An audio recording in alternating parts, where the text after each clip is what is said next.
Today, we're diving into one of the oldest and most fascinating stories ever told, the story of how the world came to be, straight from the opening chapters of Genesis. Think of it as a step-by-step journey, where each day brought something new and amazing into existence, shaping the world as we know it.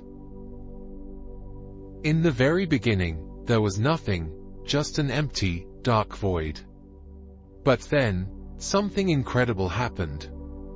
God was there, over this deep darkness, and he was ready to create.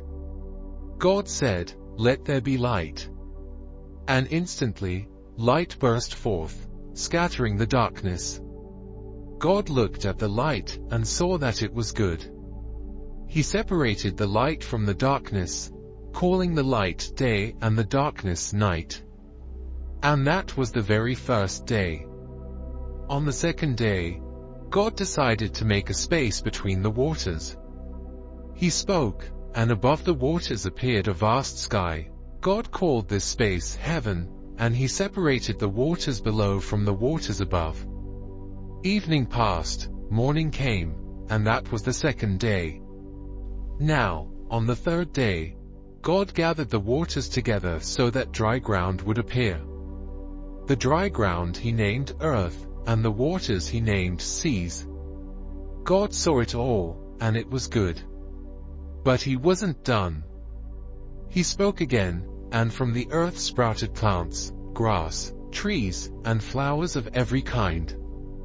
Each plant had its seeds to grow more of its own kind, spreading life across the earth.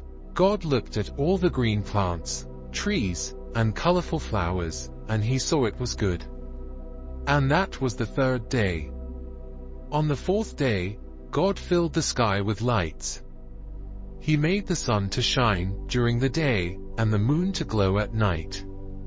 And he added countless stars, sprinkling them across the heavens. These lights would mark days, seasons, and years. God looked at the sun, the moon, and the stars, and he saw they were good.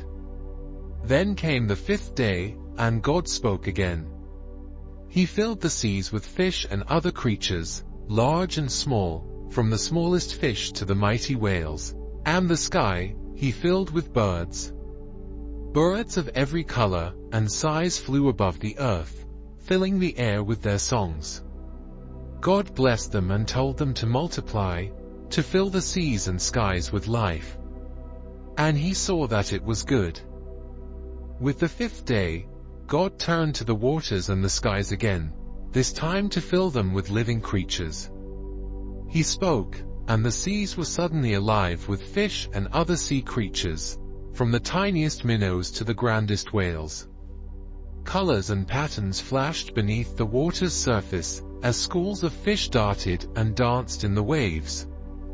The skies, too, were now filled with life. Birds of every color and size soared above, each with its unique song and flight pattern. God blessed all the creatures of the sea and sky, telling them to multiply, to fill their realms and bring life to the water and air. And when he looked at this teeming, lively world, God saw that it was good.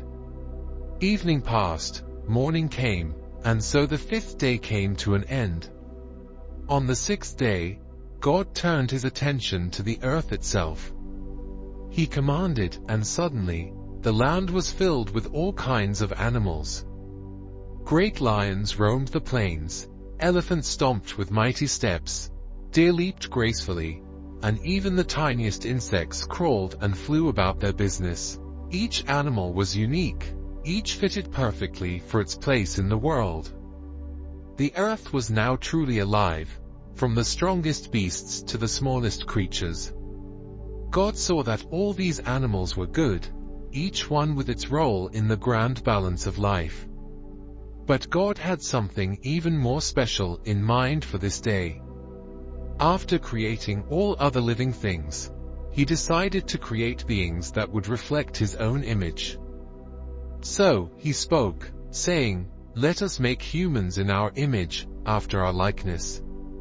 And so, God created the first man, Adam. He made Adam to be like him in many ways, giving him the ability to think, choose, and care for the world. God then gave Adam a home, a beautiful garden called Eden, a paradise, with every plant and fruit tree imaginable. In this garden were also 2 unique trees, the tree of life and the tree of the knowledge of good and evil. God told Adam he could eat from any tree in the garden, except for the tree of the knowledge of good and evil, warning him that eating from this tree would lead to death. God then gave Adam the responsibility of caring for the garden and naming all the animals. Adam watched as each creature passed by, giving each one its name.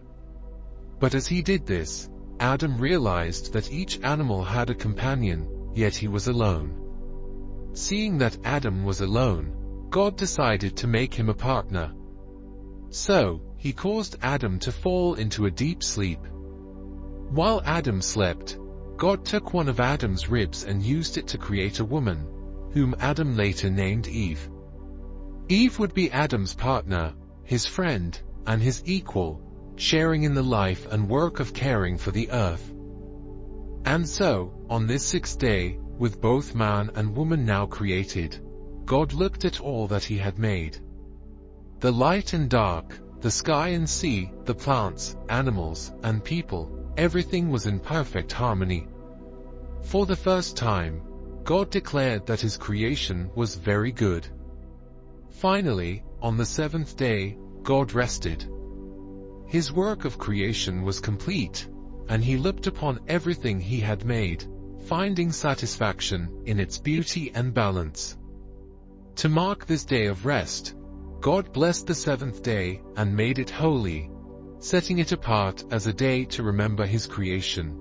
This is the story of how the world came into being, a world that began from nothing and blossomed into something vibrant, alive, and full of beauty.